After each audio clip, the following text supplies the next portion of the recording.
ಅದರಲ್ಲೂ ಕೂಡ ಇವತ್ತು ಕನ್ನಡದ ಪಾಲಿಗೆ, ಕನ್ನಡದ ಚಿತ್ರರಂಗದ ಪಾಲಿಗೆ ಒಂದು ರೀತಿ ಮರೆಯಲಾಗದ ದಿನ. ಯಾಕೆ ಅಂತಂದರೆ ಅಭಿನಯ ಸರಸ್ವತಿ ಸರೋಜಾದೇವಿ ಅವರು ಇನ್ನಿಲ್ಲ. ಇವತ್ತು ಅವರು ಇಹಲೋಕವನ್ನು ತ್ಯಜಿಸಿದ್ದಾರೆ. ಸುಮಾರು 6 ದಶಕಗಳ ಕಾಲ, 6 ದಶಕಗಳು ಅಂತಂದರೆ ತುಂಬ ಸುದೀರ್ಘವಾದಂತಹ ಕನ್ನಡದ ಸೇವೆ ಮಾಡಿದಂತಹ ಬಹುಭಾಷಾ ನಟಿ ಇವತ್ತು ವಿಧಿವಶರಾಗಿದ್ದಾರೆ. ಅವರನ್ನು ನೆನಪಿಸಿಕೊಳ್ಳದೆ ಇವತ್ತಿನ ರಾ ನ್ಯೂಸ್ ಮುಂದಕ್ಕೆ ಹೋಗಲ್ಲ. ಅದೇ ರೀತಿ ಅವರ ಜೀವನದುದ್ದಕ್ಕೂ ಅವರು ಯಾವುದೇ ರೀತಿಯಾದಂಥ ಒಂದು ಸಣ್ಣ ಕಪ್ಪು ಚುಕ್ಕೆಯೂ ಇಲ್ಲದ ರೀತಿಯಲ್ಲಿ ಈ ಕನ್ನಡದ ಚಿತ್ರರಂಗವನ್ನು ಬೆಳಗಿಸಿದ್ದಾರೆ ಮತ್ತು ಬಾಳಿದ್ದಾರೆ.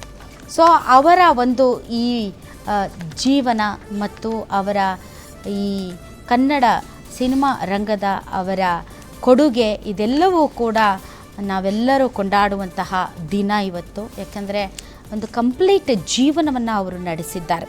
ಅದರ ಜೊತೆಗೆ ವೀಕ್ಷಕರೇ, ಶಿವಮೊಗ್ಗದ ಸಿಗಂಧೂರು ಸೇತುವೆ ಇವತ್ತು ಲೋಕಾರ್ಪಣೆಗೊಂಡಿದೆ. ಆ ಭಾಗದ ಜನರಿಗೆ ಇದು ಎಷ್ಟು ಸಂತೋಷದ ಸುದ್ದಿನೋ ಅಷ್ಟೇ ಇದು ರಾಜಕೀಯವಾಗಿಯೂ ಕೂಡ ಬಹಳಷ್ಟು ಸುದ್ದಿ ಆಗ್ತಾ ಇದೆ.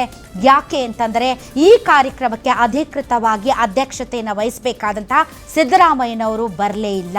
ಸಿದ್ದರಾಮಯ್ಯನವರಷ್ಟೇ ಅಲ್ಲ, ಕರ್ನಾಟಕ ಸರ್ಕಾರದ ಪರವಾಗಿ ಯಾವೊಬ್ಬ ಮಂತ್ರಿಯೂ ಬಂದಿಲ್ಲ, ಶಾಸಕರು ಬಂದಿಲ್ಲ, ಮುಖ್ಯಮಂತ್ರಿಗಳ ಆದಿಯಾಗಿ ಇದು ಬಿಜೆಪಿ ಕಾರ್ಯಕ್ರಮವೆಂಬಂತೆ ಬಿಂಬಿತವಾಯಿತು. ಹೀಗಾಗಿ ಕ್ರೆಡಿಟ್ ವಾರ್ ಜೋರಾಗಿ ನಡೀತಾ ಇದೆ.